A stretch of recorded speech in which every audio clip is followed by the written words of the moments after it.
안녕하세요. 숙희 원장입니다.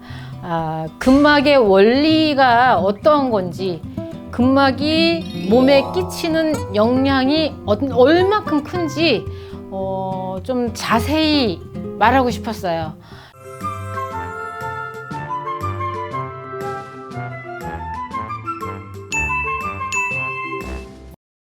체온 교정을 하는 데 있어서 몸의 가장 근본이 근막이거든요. 근막이란 아주 쉽게 제가 설명을 드릴게요. 근막은 이렇게 뼈가 다 서 있어요. 우리는 직립보행을 하기 때문에 이 뼈가 중심으로 해서 얘가 사선각도로 이렇게 해서 이렇게 지그재그로 이렇게 돼 있어요. 뼈를 이렇게 잡고 있는 게 근막인 거죠. 근데 이게 시작점과 끝점이 있어요. 팔목에 여기가 끝점이에요. 근막의 끝점이 팔목인데 얘가 팔목의 시작점의 근막이 어디냐? 여기 뒷구리예요. 뒷구리. 여기가 꼬이면은 같이 꼬이는 거죠. 왜냐하면은 나무에도 결이 있고 종이에도 결이 있고 또 생선에도 결이 있고 이런 천에도 결이 있어요. 몸에도 결이 있어요. 몸에도. 그게 근막이라는 거죠. 근막의 결이 안 맞았을 때 나타나는 현상은 이게 결이 딱 이게 근막이라고 생각하시면 결이 있으면은 시작점 여기가 시작이에요. 근데 여기 끝점이거든요. 근데 한쪽 부위가 틀어지는 순간 요런 꼬임 증세가 나타나요. 꼬이는 거 이게 보이나요? 이렇게 하면 꼬임 증상이 나타나요.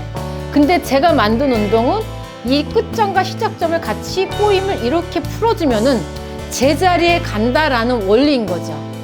손목과 뒷구리가 시작점과 끝점이에요. 여기서 마치 이 몸이 손목을 자꾸 트는 순간 이 뒷구리에 있는 근막이 꼬여서 얘가 살들이 여기 울퉁불퉁해지는 것처럼 여기가 울퉁불퉁해지는 것처럼 이렇게 울퉁불퉁해져요. 그러려면은 한쪽 면만 손목만 해결해야 되느냐 뒷구리만 해결해야 되느냐 문제가 아니라 함께 해야 된다는 거죠. 시작점과 끝점. 근데 중요한 거는요. 모든 우리가 치료를 받거나 마사지를 받거나 어딘가에 척추나 어딘 등이 문제가 있으면은 이 시작점만 하는 거죠. 몸뚱아리에 있는 것만. 등이 아파요 하면 등을 치료하시고요. 허리가 아파요 그러면 허리 치료하시고요. 골반이 아파요 골반만 치료하세요. 그런데 왜냐면 근데 하도 좋아지긴 하는데 반만 해결하는 거예요. 시작만 하고 끝에 있는 이 팔다리를 해결하지 않았기 때문에 그래요. 팔과 함께 근막과 시작점을 하면은 너무 좋아지는 거죠. 이해하셨나요? 예를 들어서 설명해 볼게요. 끈이 이렇게 있는데 여기가 딱 어딘가에 꽂혀 있어요. 근데 끈이 이렇게 꼬여 있으면은 이 어딘가에 이렇게 붙박이를 딱 고치는데 이게 꼬여 있는 끈을 여기를 풀면은 여기가 꼬이고 이렇게 꼬이고 또 여기를 풀면 또 여기가 꼬이고 자꾸 꼬이죠. 쉽게 풀 수 있는 방법이 뭘까요?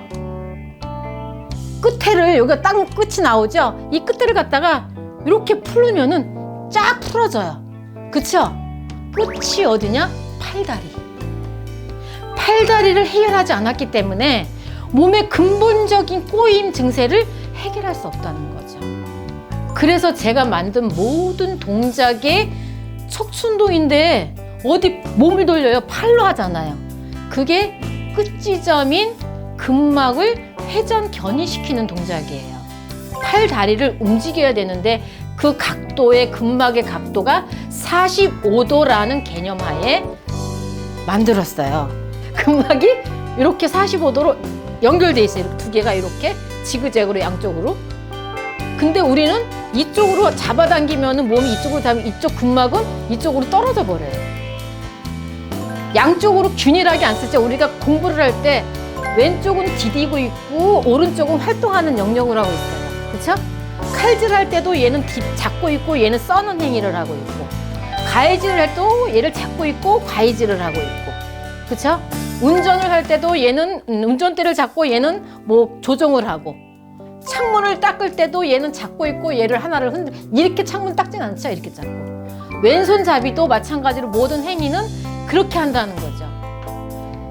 그래서 근막은 유지하려면 어떻게 하느냐 이렇게 다 걸쳐 있기 때문에 우리가 움직이지 않으면 근막은 밑으로 또르르 흘러내려가서 가만히 있는 사람들이 다 하체 비만이에요. 근막이 다 내려간다는 의미인 거죠. 그러면 얘를 위에까지 이렇게 유지하려면 어떻게 되나? 얘가 그대로 유지해야 돼요. 그럼 어떻게 해야 될까요? 훌라후프 유지하려면 어떻게 해요? 얘 돌리면 유지가 되죠? 제자리에 돌아가죠? 팔다리를 움직이면은 유지가 돼요.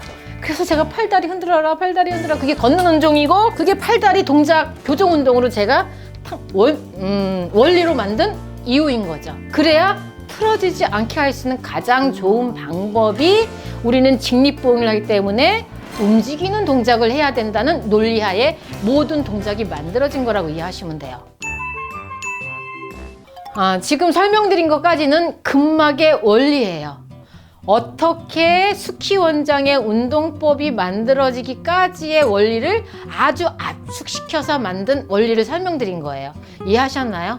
제가 다음에는 허리 통증과 관련된 근막 운동이 왜 효과를 일으키는지에 대한 원리가 운동법을 알려드릴게요. 오늘은 여기까지입니다. 감사합니다.